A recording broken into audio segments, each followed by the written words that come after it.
नमस्कार दोस्तों, आप देख रहे हैं माधव वन्नी, जहां हम आपको श्री कृष्ण के अमूल्य ज्ञान से जोड़ते हैं। श्रीमद् भगवद गीता केवल एक ग्रंथ नहीं है, यह जीवन जीने की कला है।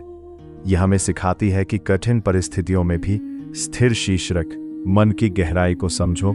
गीता से 5 गहरे रहस्य। 1. विचारों की शक्ति। श्रीमद् भगवद गीता यह स्पष्ट करती है कि मन का वास्तविक स्वरूप हमारे विचारों से निर्मित होता है। जो विचार हम बार बार अपने भीतर दोहराते हैं, वही धीरे धीरे हमारे स्वभाव, निर्णय और जीवन की दिशा को तय करते हैं। यदि मन में संदेह, भय और नकारात्मकता भरी हो, तो व्यक्ति किसी भी अवसर को पूरी क्षमता से नहीं पकड़ पाता। इसके विपरीत, यदि मन में स्पष्टता, विश्वास और सकारात्मक दृष्टिकोण हो, तो वही व्यक्ति कठिन परिस्थितियों में भी सही निर्णय लेने में सक्षम बन जाता है। उदाहरण के रूप में एक विद्यार्थी को देखें। यदि वो लगातार असफलता की कल्पना करता है, तो उसका मन पढ़ाई से दूर भागेगा और ध्यान भटकता रहेगा। लेकिन यदि वही विद्यार्थी अपने प्रयास, सीखने और सुधार पर ध्यान देता है, तो धीरे धीरे उसका मन उसी दिशा में ढल जाता है और परिणाम भी बेहतर होने लगते हैं। इसलिए विचारों का चयन ही मन पर नियंत्रण की पहली सीढ़ी है। 2. अभ्यास की निरंतरता। भगवान श्री कृष्ण अर्जुन को समझाते हैं कि मन को नियंत्रित करना एक दिन का कार्य नहीं, बल्कि निरंतर अभ्यास की प्रक्रिया है। मन स्वभाव से चंचल होता है, इसलिए उसे स्थिर करने के लिए नियमित प्रयास आवश्यक है। जिस प्रकार एक खिलाड़ी या कलाकार अपनी कला में निपुणता पाने के लिए प्रतिदिन अभ्यास करता है, उसी प्रकार मन को भी रोज प्रशिक्षण देना पड़ता है।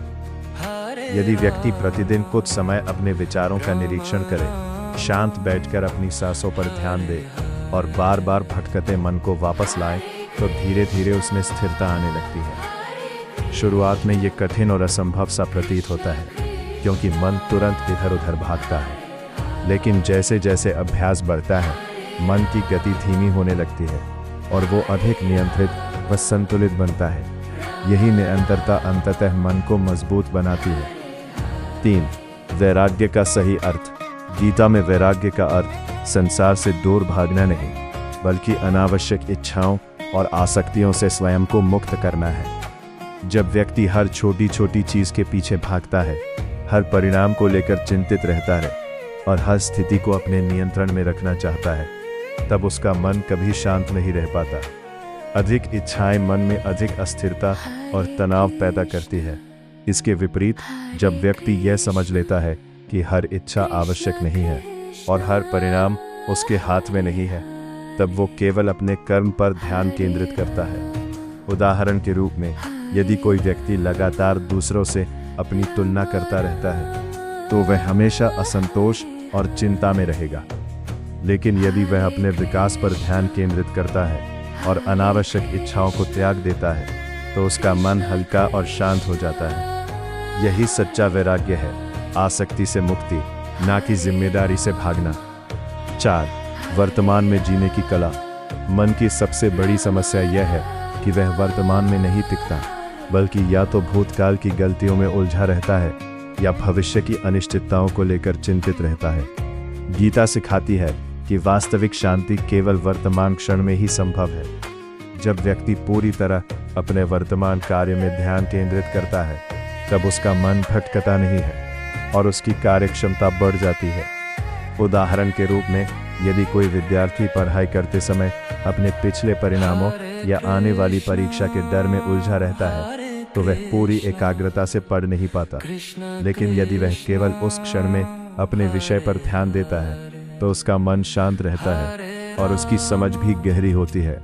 वर्तमान में जीना ही सच्चा ध्यान है और यही मन को नियंत्रित करने का सबसे प्रभावी तरीका है। आत्मनियंत्रण और धैर्य। मन को नियंत्रित करने की प्रक्रिया में आत्मनियंत्रण और धैर्य का अत्यंत महत्वपूर्ण स्थान है।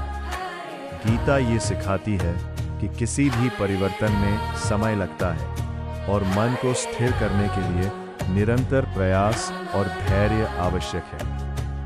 यदि व्यक्ति तुरंत परिणाम की अपेक्षा करता है, तो वह निराश हो जाता है और प्रयास छोड़ देता है।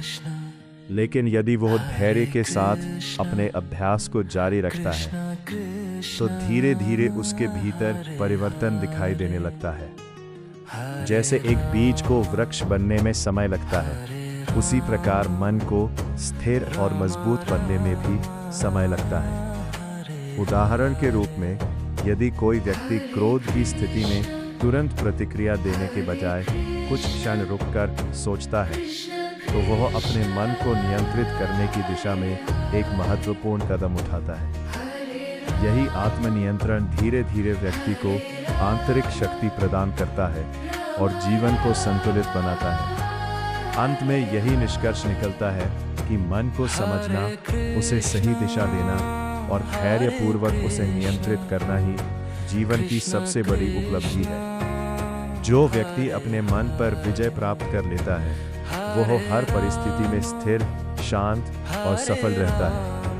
अंत में बस इतना समझ लीजिए, जीवन एक युद्ध है और हम सभी इसके योद्धा हैं। लेकिन यह युद्ध बाहरी दुनिया से ज्यादा हमारे अंदर चल रहा होता है। श्री कृष्ण हमें सिखाते हैं कि परिस्थितियां चाहे कैसी भी हों, हमें अपने कर्तव्य से पीछे नहीं हटना चाहिए।